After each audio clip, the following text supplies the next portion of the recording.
Hello നമസ്കാരം. Insight 360 എല്ലാവർക്കും സ്വാഗതം. ഇന്നൊരു എക്സാമിനേഷനെ കുറിച്ചിട്ടുള്ള ഡീറ്റെയിൽഡ് ആയിട്ടൊരു വീഡിയോ ആണ്. എങ്ങനെയാണ് ഇതിൻ്റെ പ്രിപ്പറേഷൻസ് നടത്തേണ്ടത്, എന്തൊക്കെയാണ് ഇതിൻ്റെ ക്രൈറ്റീരിയ, ആർക്കൊക്കെയാണ് ഈ ഒരു എക്സാം വഴി അഡ്മിഷൻസ് ലഭിക്കുക, ഏതൊക്കെ കോളേജുകളിലേക്കാണ് അഡ്മിഷൻസ് ലഭിക്കുക എന്നതിന് ഡീറ്റെയിൽഡ് ആയിട്ടൊരു വീഡിയോ ആണ്. ഇൻസൈറ്റ് 360യുടെ യൂട്യൂബ് ചാനൽ നിങ്ങൾ എല്ലാവരും ഒന്ന് സബ്സ്ക്രൈബ് ചെയ്യുക, അതുപോലെ തന്നെ ഫോളോ ചെയ്യുക. നിങ്ങളുടെ ഫ്രണ്ട് സർക്കിളിൽ കൂടി ഒന്ന് ഷെയർ ചെയ്യാനായിട്ട് നോക്കുക. നമുക്ക് ഈ എക്സാമിനെ കുറിച്ചിട്ട് ഡീറ്റെയിൽ ആയിട്ട് നമുക്ക് നോക്കാം.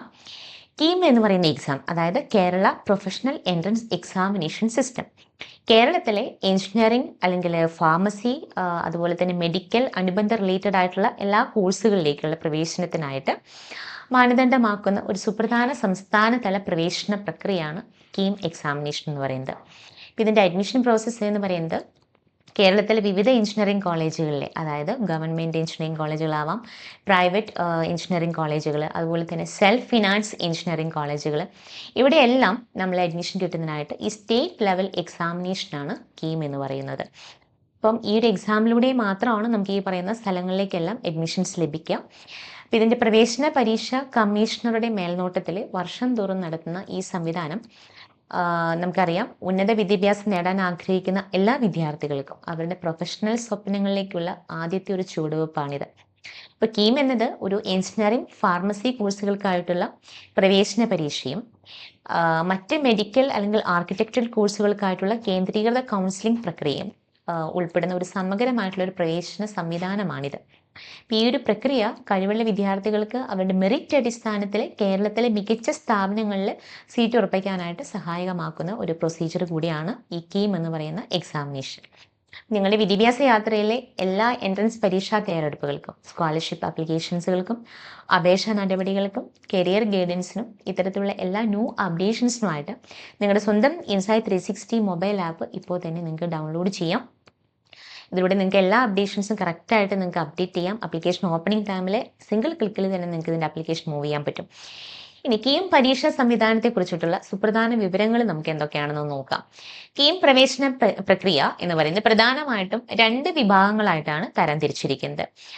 അതായത് നമുക്ക് ഫസ്റ്റ് കോഴ്സ് റിലേറ്റഡ് ആയിട്ടൊന്ന് നോക്കാം.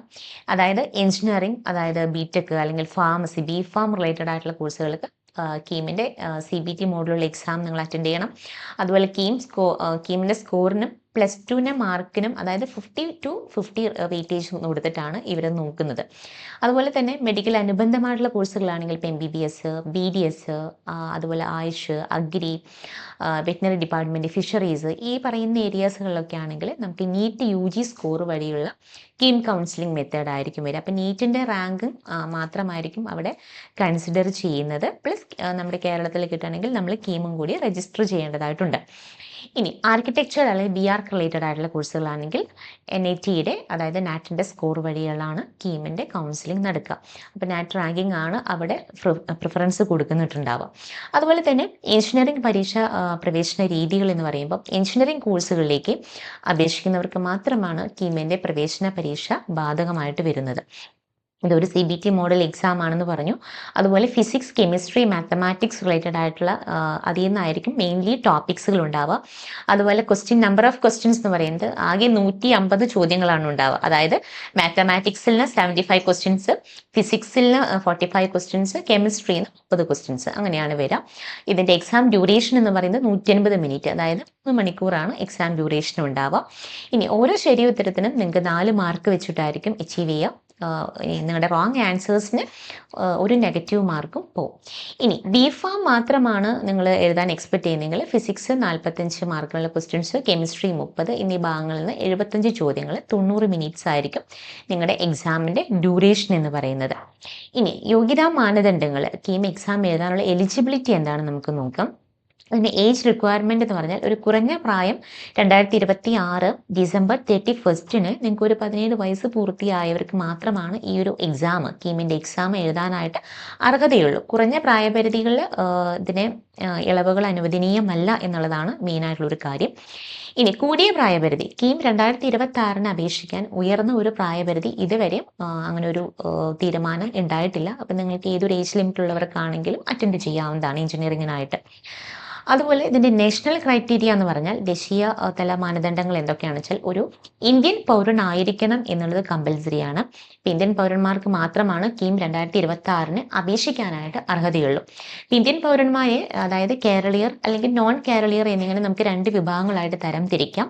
PIO അല്ലെങ്കിൽ OCI കാർഡ് ഉടമകൾ, അതായത് പേഴ്സണൽ ഓഫ് ഇന്ത്യൻ ഒറിജിൻ, അതായത് PIOയുടെ കാർഡോ അല്ലെങ്കിൽ ഓവർസീസ് സിറ്റിസൺ ഓഫ് ഇന്ത്യ OCIയുടെ കാർഡോ കൈവശമുള്ളവരെ പ്രവേശനത്തിനായിട്ട് ഈ കീം എക്സാമിൻ്റെ പ്രവേശനത്തിനായിട്ട് ഇന്ത്യൻ പൗരന്മാരായിട്ട് തന്നെ കണക്കാക്കും. എന്നാൽ സംവരണ വിഭാഗങ്ങൾക്കുള്ള ഇളവുകൾ, റിസർവേഷൻ ബെനിഫിറ്റ്സ് ഇവർക്ക് ലഭ്യമാകാനായിട്ട് അർഹത ഉണ്ടായിരിക്കില്ല. അതാണ് ഒരു കാര്യം വരുന്നത്.